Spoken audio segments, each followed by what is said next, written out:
Selamat pagi dan salam sejahtera buat kita semua. Ketemu lagi bersama saya Ibu Epi pada pertemuan ke-6. Harapan Ibu, anak-anak Ibu di rumah tetap menjaga kesehatan, tidak keluar rumah, dan selalu mengerjakan semua pekerjaan PR-nya dengan baik. Nah, sebelum kita memulai pembelajaran kita, marilah kita berdoa menurut agama dan kepercayaan kita masing-masing. Doa dimulai.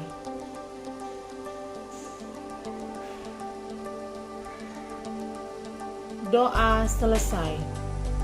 Pada pertemuan kali ini kita akan membahas mengenai biaya produksi. Adapun kompetensi dasar pada pokok bahasan ini yaitu menerapkan langkah-langkah perhitungan biaya produksi dan keuntungan atau teori biaya. Pada bagian A, kita akan membahas mengenai pengertian biaya produksi.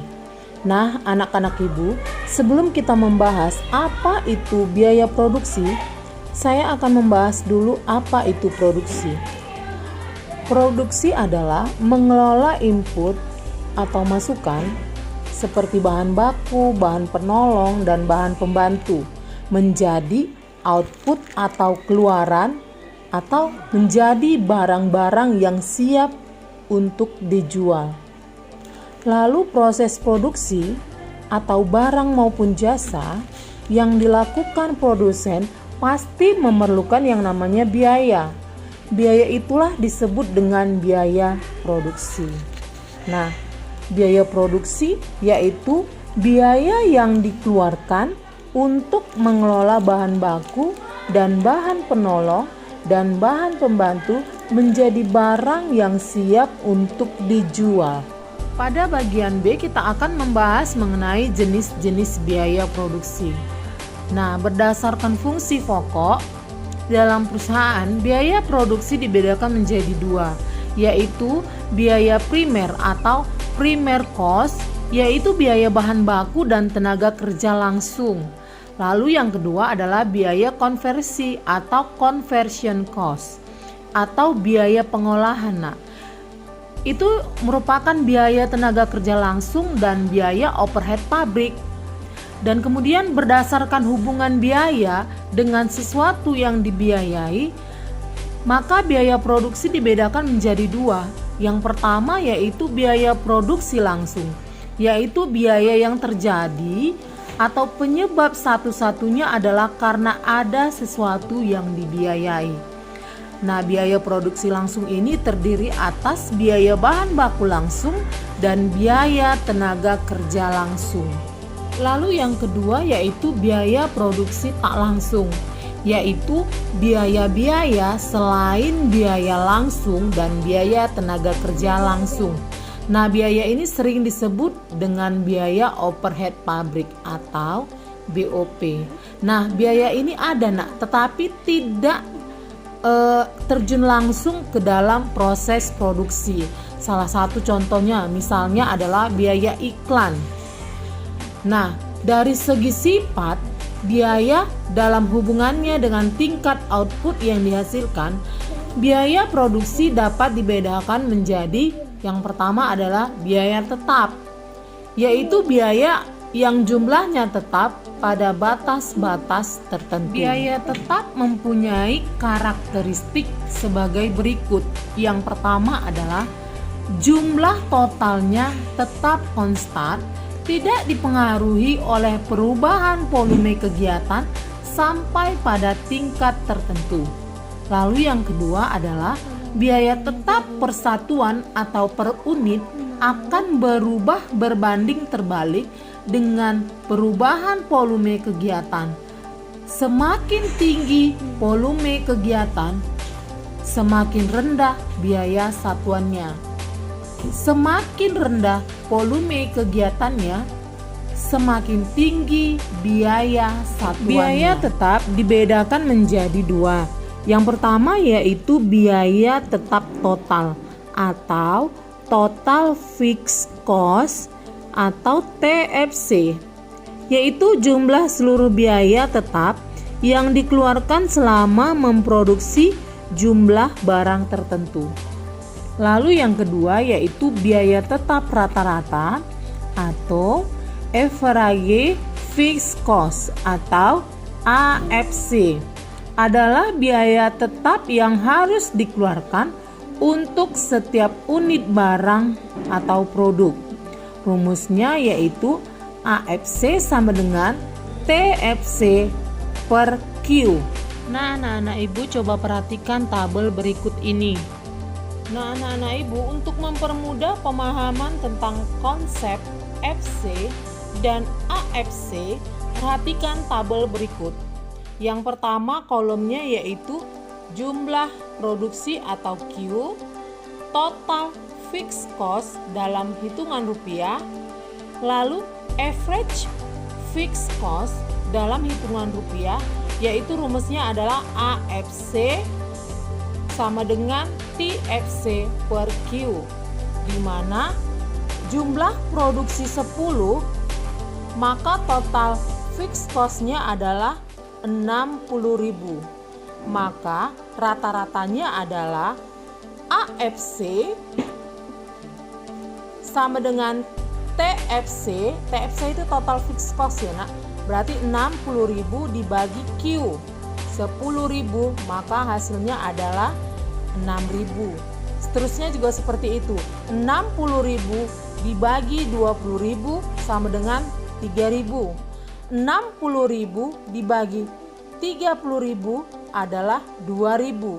60.000 dibagi 40, maka hasilnya 1.500. 60.000 dibagi 50.000 hasilnya adalah 1.200. Nah, ini merupakan kurva biaya tetap total biaya dan kurva biaya tetap rata-rata. Lalu yang kedua adalah biaya variabel atau variable cost, yaitu merupakan biaya yang jumlahnya berubah-ubah sebanding dengan perubahan volume atau kuantitas jumlah produk yang dihasilkan. Semakin banyak produk yang dihasilkan, semakin besar pula biaya variabel yang dikeluarkan atau sebaliknya. Nah, contohnya yaitu biaya bahan baku dan biaya tenaga kerja langsung. Biaya variabel mempunyai karakteristik sebagai berikut. Yang pertama, jumlah total akan berubah sebanding dengan perubahan volume kegiatan produksi, yaitu semakin besar produksi, maka semakin tinggi pula jumlah total biaya variabelnya. Dan sebaliknya, semakin rendah produksi, semakin rendah juga jumlah biaya variabelnya. Lalu yang kedua yaitu biaya satuan tidak dipengaruhi oleh kegiatan volume produksi. Lalu biaya variabel dibedakan menjadi dua. Yang pertama yaitu biaya variabel total, yaitu jumlah seluruh biaya variabel yang harus dikeluarkan selama memproduksi barang dalam jumlah tertentu. Lalu yang kedua adalah biaya variabel rata-rata, yaitu jumlah biaya variabel yang harus dikeluarkan per unit barang yang diproduksi. Rumus untuk menghitung AVC adalah AVC sama dengan TVC per Q. Nah, untuk mempermudah pemahaman konsep VC dan AVC, perhatikan tabel berikut. Nah, perhatikan lagi tabel berikut ini. Nah, anak-anak ibu coba perhatikan tabel berikut ini, di mana ada 3 kolom. Yang pertama adalah kolom jumlah produksi atau Q. Yang kedua yaitu total variable cost dalam hitungan rupiah. Dan yang ketiga adalah average variable cost, yaitu AVC sama dengan TVC dibagi Q. Di mana coba anak-anak ibu lihat, perhatikan, ketika jumlah produksi 10, total biaya 60.000, maka average variabelnya adalah 6.000. Itu didapat dari 60.000 dari rumus yang ini ya nak ya. 60.000 dibagi 10 sama dengan 6.000. 100.000 dibagi 20 sama dengan 5.000. 150.000 dibagi 30 sama dengan 5.000. 180.000 dibagi 40 sama dengan 4.500, dan 200.000 dibagi 50 sama dengan 4.000. Begitulah cara menghitung average variabelnya. Nah, ini dia kurva biaya variabel total dan kurva biaya rata-rata. Demikianlah pembelajaran kita pada pagi hari ini. Harapan ibu tetap sama seperti pertemuan-pertemuan yang sebelumnya. Anak-anak ibu boleh mengerjakan PR dengan serius, tekun, dan benar. Dan sebelum kita mengakhiri pembelajaran kita, marilah kita berdoa menurut agama dan kepercayaan kita masing-masing. Doa dimulai. Doa selesai. Salam sejahtera buat kita semua.